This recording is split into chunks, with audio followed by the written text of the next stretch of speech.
Hey, how you doing? Welcome back to the channel. Today we've got a big one to talk about because Valorant Patch 11.07 is right around the corner, and people want to know exactly what's changing, what's staying the same, and what it all means for the game as we move into the next stretch of episodes.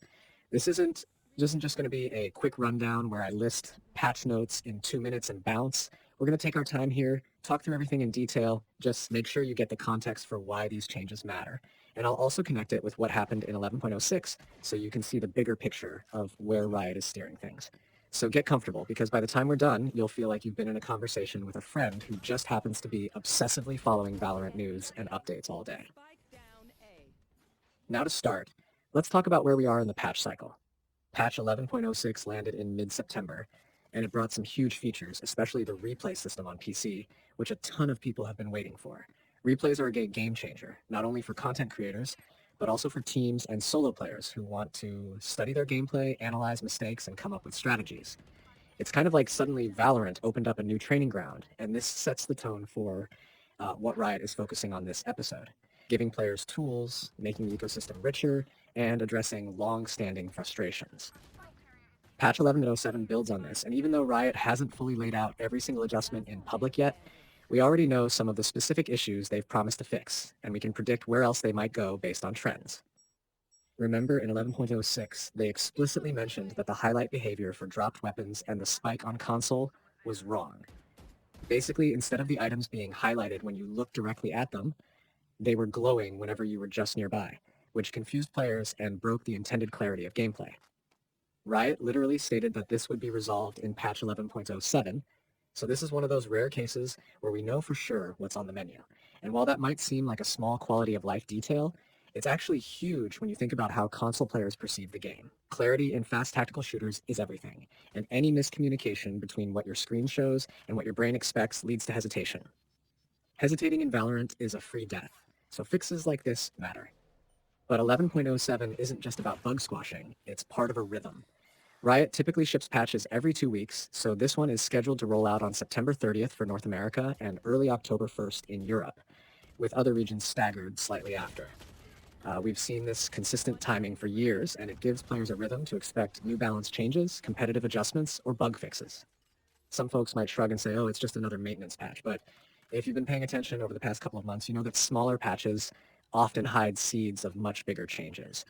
Remember when the replay system was first teased? It started with small notes buried in patch updates before exploding into a feature that everyone's talking about. So let's talk a little about agents. 11.06 fixed a rare but extremely frustrating bug with Yoru and Reyna, where under specific circumstances they'd reappear in their original location after turning invisible. Imagine trying to outplay your opponent with Yoru's dimensional drift or Reyna's dismiss, only to snap back to where you started like a rubber band. That's the kind of bug that could completely ruin a round and break trust in the agent kit. Riot fixing that is a big win, but it also reminds us how fragile agent mechanics can be in a game where milliseconds matter. In 11.07, while Riot hasn't confirmed new agent reworks, there's always room for tuning. Community speculation is swirling around potential tweaks to duelists and initiators, because recent meta shifts have leaned heavily into certain lineups, and Riot tends not to let any single comp dominate for too long. On the competitive side, 11.06 had that interesting note about ban waves, where Riot said they hit 40,000 bots over the last 6 months. Now that's a huge number, it's a huge number, and it signals that Riot is still taking the fight against cheating and automation very seriously. If you're queuing ranked and wondering why some games feel cleaner, that's part of the reason. With 11.07, we might see another wave, or at least more updates in the background about competitive integrity.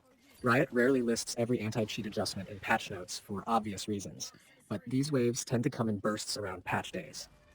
Let's not forget the performance side of things either. The raw input buffer setting being permanently enabled in 11.06 was one of those technical adjustments that most casual players skim right past, but it's actually pretty meaningful. Input lag is a big deal in tactical shooters.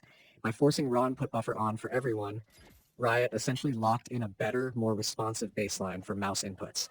That means you won't have the edge case where someone accidentally had it off and was handicapping themselves without realizing it. 11.07 likely continues in that same spirit, streamlining, cutting out confusing toggles, and standardizing performance across platforms. Console players are also a big focus right now because Valorant's expansion to console isn't just a side project, it's a major push. Bringing a game that was designed with PC in mind to consoles is a balancing act. There are control schemes to figure out, aim assist to fine-tune, and user interface details to get right. The fact that Riot is explicitly flagging console bugs and tying them to upcoming patches shows they're serious about making this version polished. Expect 11.07 to have more under-the-hood tweaks for console, even if they don't headline the patch notes. Sometimes those tweaks show up as better aim feel, smoother menus, or fewer weird moments when interacting with objects in the world. Now, I know some of you want me to speculate on weapon balance because that's always a hot topic. While there hasn't been a confirmed weapon change for 11.07, history tells us that these smaller patches can slip in subtle adjustments to recoil patterns or economy. If Riot's watching pro play and sees that one rifle or sidearm is completely dominating pick rates, they don't wait too long to test nudges. If I had to bet, I'd say keep an eye on sidearms and the way they fit into pistol rounds, because that's an area Riot has tuned multiple times before. It wouldn't shock me if 11.07 or the patches right after touch those weapons again. And speaking of pros, remember how big the replay feature is for that scene. Patch 11.06 only brought it to PC and only for certain modes, but already you can see coaches and analysts tearing into it. Patch 11.07 might include refinements to replay, fixing bugs, or improving stability. Riot wants this feature rock solid before major tournaments rely on it. So if you're a casual player who doesn't care about replays, just know that the pro ecosystem you watch on streams is already benefiting, and that eventually trickles down because strategies get sharper and the whole competitive environment gets healthier.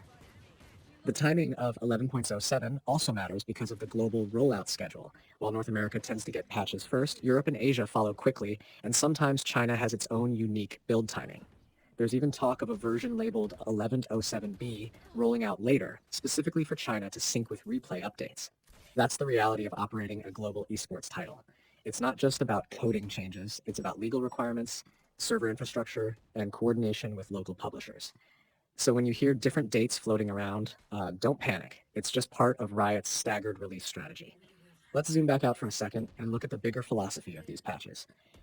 Riot has always said that Valorant is a live service game, which means constant evolution.